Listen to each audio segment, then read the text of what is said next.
Okay, so here is a Meet live stream. Live stream is running here. If I go over here, you'll see that the live stream is also running on this. So this student has YouTube switched on. So there we go, that's showing my little live stream lag there. So that student has YouTube switched on.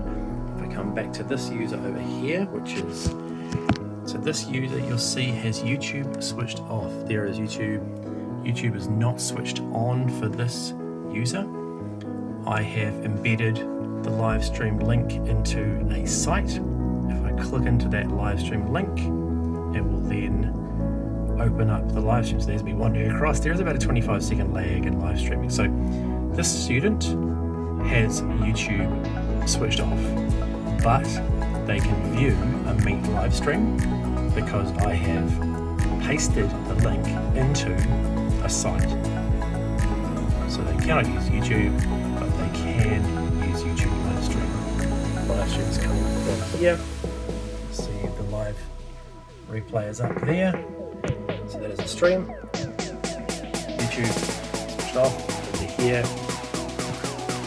YouTube switched off.